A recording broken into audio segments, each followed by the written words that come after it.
नमस्कार मित्रांनो, सर्वांचं स्वागत आहे आपल्या यूट्यूब चॅनलवरती।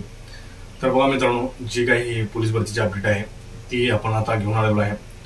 तर तुम्ही पाहिलं असेल, जी काही 17 तारखेला एक परिपत्रक आलं आणि सर्व महाराष्ट्राची डीजी ऑफिस कडून परिपत्रक आलं आणि सर्व कमिशनर जे काही आदेश एसपी असू द्या किंवा सीपी असू द्या, त्या त्या शहराचे एसपी सीपी यांची व्हिडिओ कॉन्फरन्सद्वारे मीटिंग झाली आणि त्या मीटिंग मधनं काही मुद्दे आले आणि त्याच्यानंतर आज 21 तारखेला 12:30 वाजता, म्हणजे आजच 12:30 वाजता एक मीटिंग झाली आणि सर्वांना, तर सीपीची झाली नाही तर त्या जिल्ह्यातील जे काही एसपी होते तर त्यांनी सुद्धा मीटिंग पोलीस भरतीविषयी घेतलेली आहे।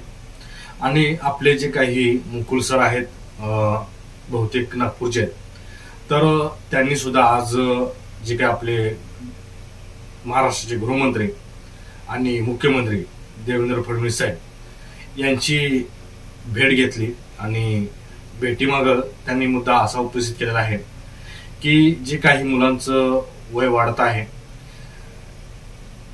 बरेच मुले प्रत्येक दिवशी, म्हणजे आज जर 21 तारीख असेल तर 22 तारीख झाली तर प्रत्येक दिवशी ही मुलं जी आहेत ती या पोलीस भरतीमधून बाद होत आहेत, वय त्यांचे बर्बाद होत आहेत किंवा बाद होत आहेत।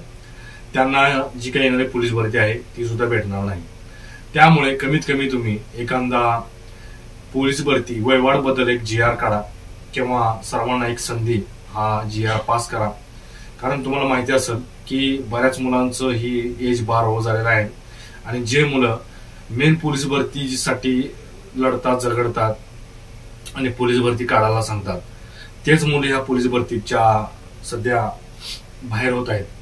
त्यामुळेच जे काही मुकुल सर आहेत त्यांनी मुद्दा चांगला उपस्थित केलेला आहे की तुम्ही वयवाढ की अशी करू नका की ह्या सालापासून 91 बसेल का, 92 बसेल का, 93 बसेल का।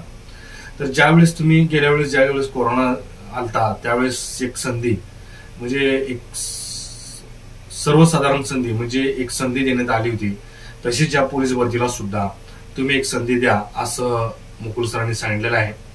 आणि त्यांचे खरंच खूप खूप आभार की प्रत्येक वेळेस ते पोलीस भरतीसाठी मंत्रालयापर्यंत जातात, लेटर देतात, गृहमंत्र्यांना भेटतात, मंत्र्यांना भेटतात, पत्रव्यवहार करतात, अशा बऱ्याच गोष्टी ते सारखं करत असतात मित्रांनो।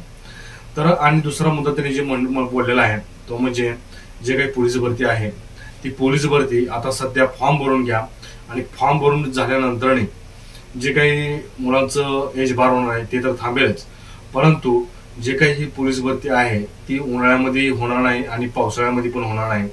तर तुम्ही जर आता फॉर्म भरून घेतले, आता जर आपला एप्रिल महिना आहे, मे महिना जर पूर्ण महिना तर फॉर्म भरून घेतला तर जून, जुलै आणि ऑगस्ट हा भरपूर पावसाचा दिवस असतो आपल्या महाराष्ट्रामध्ये, त्यातल्या त्यात जुलै हा मोठा पाऊस असतो। त्यामुळे जी काही पोलीस भरती आहे ती पोलीस भरती ह्या पावसाळ्यामध्ये किंवा उन्हाळ्यामध्ये न घेता डायरेक्ट ही पोलीस भरती तुम्ही फॉर्म भरून घ्या आणि सप्टेंबरमध्ये या पोलीस भरतीला सुरुवात करा, असं त्यांनी एकंदरीत गृहमंत्र्यांना म्हणजे देवेंद्र फडणवीस साहेबांना एक विनंती केलेली आहे, एक लेटर दिलेलं आहे। तर मला तर वाटतं या अनुषंगाने पोलीस भरती ही सप्टेंबरमध्येच होईल आणि मुकुल सर जसं म्हणल्याप्रमाणे त्यानंतर याची हालचाली सध्या सुरू होतील किंवा ह्याच्यावरती काहीतरी एक अपडेट सध्या 100% येऊ शकते।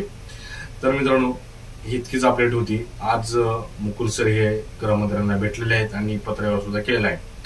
तर याच्यावरती सुद्धा तुमचे काही मत असेल तर आपल्या लाईकद्वारे कळवा किंवा कमेंटद्वारे कळवू शकता।